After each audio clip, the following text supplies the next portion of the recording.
Olá galera, tudo bem? Este é o canal Falando de Cidade, eu sou Ed Vieira, arquiteto, aqui em mais um vídeo para você, respondendo uma pergunta que lá no meu Instagram, Falando de Cidade.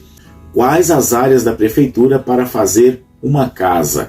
Quais são as áreas que a prefeitura exige, áreas mínimas para se fazer uma casa? E eu dividi em 3 tópicos para você entender muito facilmente, que são os recuos e corredores, as medidas das áreas especiais que você precisa deixar aí no seu terreno e as medidas das áreas dos ambientes, quarto, sala, cozinha, banheiro, quais são essas medidas mínimas. E no vídeo de hoje você não vai sair daqui com dúvida nenhuma. Já que é assim, eu já vou te convidar então a se inscrever e ativar o sininho, sabe para quê? Para que toda vez que eu postar um vídeo como este, você não perca, seja avisado e venha correndo assistir e resolver aí aquele problema que você tem na sua obra, na sua construção, na sua reforma, na sua decoração. Quais são as medidas mínimas de recuos e de corredores? São os 2 pontos que você tem que observar muito bem na hora que você vai começar a construir a sua casa. E eu gosto sempre de falar, como o canal Falando de Cidade é um canal que traz a facilidade para você, sem aquela forma complicada lá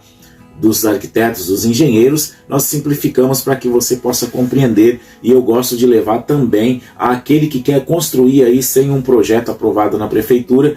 Eu indico sempre o seguinte: vai fazer sem projeto? Faça sem o projeto, mas faça dentro das regras, para que quando você for regularizar, você não tenha problemas. E para você conseguir fazer isso, é somente assistindo o canal Falando de Cidade. Não existe em outro canal, não existe na internet, umas informações que você consiga pegar, consolidar e fazer a sua casa para não cometer nenhum erro. Mas se você assiste o canal Falando de Cidade, você não erra e vem comigo nessas medidas mínimas, simplificando. O que é o recuo? O recuo, nós temos eles frontal, de fundos e o recuo lateral. Este recuo lateral nós chamamos de corredor. O recuo de fundo, muitas vezes as pessoas utilizam este espaço e fazem uma construção comumente chamada no Brasil de edícula.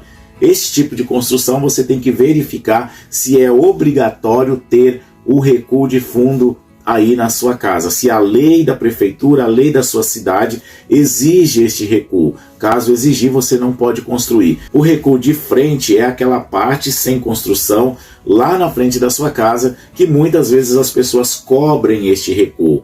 Então, quando você assiste o canal Falando de Cidade, você entende o porquê você não pode cobrir este espaço, por que não pode ter cobertura. Por que não pode ter cobertura neste espaço? Porque quando a organização da cidade, a gestão da cidade, através da prefeitura da sua cidade, faz um plano diretor dessa cidade, a gestão tem este plano com a intenção de fazer um planejamento de expansão, e muitas vezes na expansão da cidade há necessidade de alargamento das vias, alargamento das ruas. Então aquela rua que tem 9 metros, ela pode ser que vai passar a ter 12 metros de largura. E nessa situação a prefeitura precisa comprar parte das casas e parte daqueles terrenos dos imóveis. E qual que é a parte que ela vai comprar? Ela vai comprar a parte do recuo, a parte da garagem que está sem construção. Por isso há esta exigência e por isso que você vê que em algumas situações não tem mais a obrigatoriedade de deixar aquele recuo.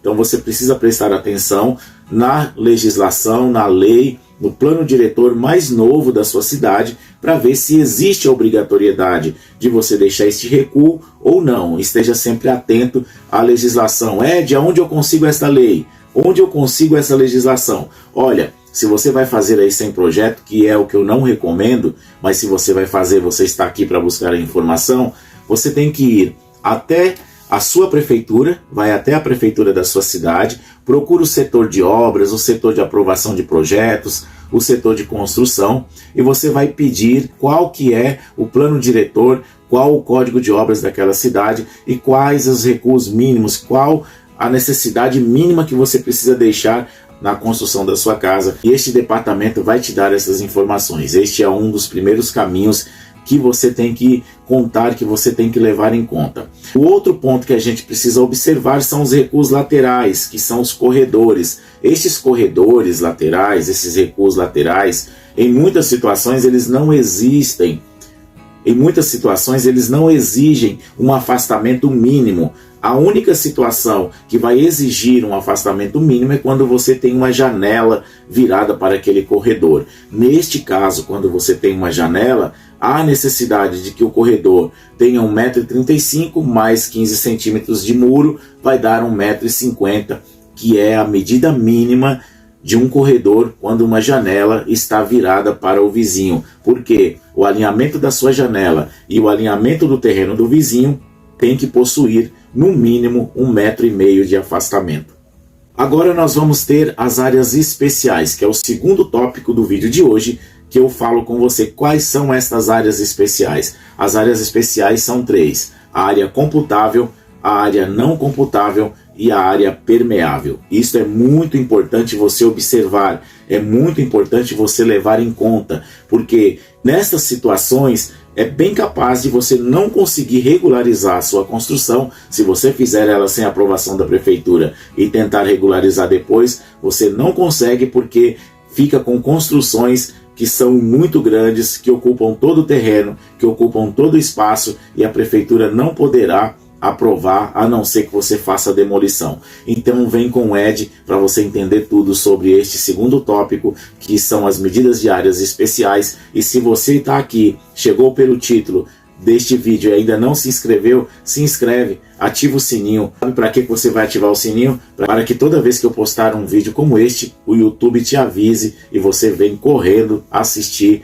não perder e fazer aquilo que vai te ajudar aí na sua obra, na sua construção, na sua reforma, na sua decoração. O que são áreas computáveis e o que são áreas não computáveis? De maneira simples, de forma simples para você compreender, para você marcar aí na sua memória. A área computável é aquela área que você vai pagar imposto por ela. São as áreas que são cobertas. Daí que você deve entender o seguinte: lembra quando você falou lá na frente que queria cobrir a garagem? Quando você quer cobrir a garagem, você está transformando uma área não computável em uma área computável.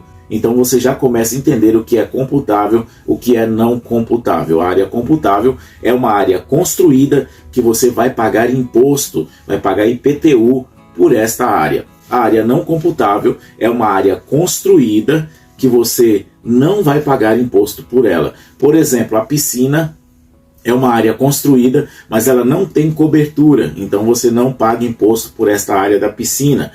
A garagem é uma área construída, não computável, se ela for descoberta. A garagem descoberta, lá naquele recuo, é uma garagem que você pode fazer no recuo obrigatório, mas você não pode cobrir e ela não é uma área computável, daí você não paga imposto IPTU sobre esta área. E uma área mais importante que nós temos que levar em conta, que é a área permeável. A área permeável ela pode ser muito diferenciada no seu percentual, dependendo da prefeitura, dependendo da localização até dentro da própria cidade, em caso de cidades maiores, em caso das metrópoles. Por quê? Ela pode variar em 15% do lote, 20% do lote, 30% do lote e, em muitos casos, até 50% do lote. O que significa uma área permeável? A área permeável é uma área sem construção, sem piso, ou seja, uma área ajardinada, é um jardim, é terra. Toda construção vai exigir no mínimo 15% de área permeável, no mínimo 15% de área verde, no mínimo 15% de área de jardim aí no seu terreno. Então, se você tem um terreno de 100 metros, 15 metros quadrados deste terreno deveria ficar no mínimo para a área permeável. Mas vai depender da região onde você está, vai depender da sua prefeitura, porque em alguns casos pode ser que seja 20%, em alguns casos pode ser que seja 30%, em alguns casos pode ser que metade do seu lote tenha que ficar sem construção. Se você gostou da dica do vídeo de hoje, tá fazendo com que você pense um pouco sobre como você vai planejar aí o seu terreno, a construção no seu lote, então vem com o Ed para o terceiro tópico do vídeo de hoje, que tá bom demais. E no terceiro tópico do vídeo de hoje eu vou conversar com você um pouco sobre as áreas mínimas dos ambientes internos, as áreas mínimas de uma sala, de um quarto, de um banheiro, de um corredor, para que você comece a entender aí o que você precisa fazer para deixar a sua casa dentro do padrão mínimo. Quando eu falo padrão mínimo, eu não estou falando padrão mínimo de necessidade ou padrão mínimo de luxo ou de não luxo. Eu estou falando padrão mínimo das maiorias das prefeituras das cidades no Brasil. O primeiro ambiente que nós vamos falar são as salas de estar. Uma sala de estar, na maioria das prefeituras, ela tem que ter no mínimo 12 metros quadrados, ou seja, uma sala de 3 metros por 4 metros seria aí uma sala ideal. O que nós temos que prestar bastante atenção nesta área mínima é que a largura mínima de uma sala, ela tem que ser de 2 metros, ou seja, se ela tiver menos que 2 metros, você não vai conseguir aprovar em uma prefeitura um projeto desta sala com esta medida mínima de menos que 2 metros. Tem que ter no mínimo 2 metros de largura e a área mínima 12 metros, ou seja, ela teria aí de 2 por 6, que daria 12 metros quadrados. E um outro ponto que muitas pessoas não prestam atenção na hora de fazer é que uma sala tem que ter um pé direito aí confortável de no mínimo 2,60 metros. O que é um pé direito? É aquela medida do piso acabado até o seu forro acabado. Isto é um pé direito, isto é uma área mínima que você vai conseguir ter aí uma ventilação dentro da sua casa, que não vai ficar aquele calorzão, que não vai ficar sufocante. O outro ambiente que nós temos é a cozinha. A cozinha é interessante que tenha no mínimo 4 metros quadrados, no mínimo, e a largura mínima de 1,5 metro. Por que 1,5 metro? Porque se você fizer com menos de 1,5 metro, você não vai conseguir aprovar ou regularizar depois o seu projeto junto à prefeitura, e tendo aí também um pé direito, que é a medida do piso acabado até o forro acabado, de baixo até em cima, de 2,5 metros. Então nós temos que manter sempre entre 2,5 metros e 2,60 metros de altura. Eu gosto sempre de manter acima dos 2,60 metros, do ponto de piso acabado até o ponto de laje acabada. Sabe por quê? Se você trabalhar acima dos 2,60 metros, você vai ter sempre um ambiente confortável, não vai errar e não vai ter problemas. E agora nós chegamos ao quarto, ao dormitório. Um quarto também tem que ter no mínimo 12 metros quadrados de área e uma largura mínima de 2 metros, até porque se tiver menos que 2 metros fica muito complicado você colocar uma cama e colocar um guarda-roupas ou uma cômoda, por exemplo.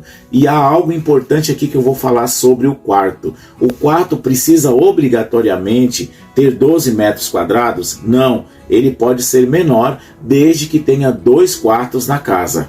Se você tiver 2 quartos na sua casa, este quarto pode ter 9 metros quadrados. Então, se for apenas um quarto, no mínimo 12 metros quadrados. 2 quartos pode ser 9 metros quadrados cada quarto.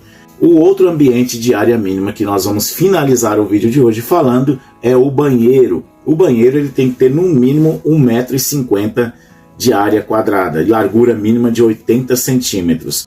Olha, é um banheiro muito pequeno, vira aí um lavabo, mas esta é uma área mínima para você começar a pensar. Tem que ter no mínimo 80 centímetros de largura e no mínimo 1,5 m de área quadrada. Pé direito mínimo aí de um banheiro, 2,30 metros. De repente você quer ocupar ali, aproveitar um espaço embaixo de uma escada, essa área mínima vai te ajudar a você entender e pensar em um banheiro, em uma área para um banheiro, em um espacinho pequeno que você tem aí e não perder este espaço. E a medida mínima de um corredor interno, sempre 80 centímetros no mínimo. Por que 80 centímetros? Porque é a medida que você vai conseguir passar todos os mobiliários. Os móveis de marcenaria vêm desmontados, mas nós temos móveis como geladeiras, máquinas de lavar, tanquinhos, outros equipamentos que vêm montados e no mínimo tem que ter 80 centímetros para você conseguir movimentar-se dentro deste ambiente com estes móveis e fazer aí a montagem e instalação.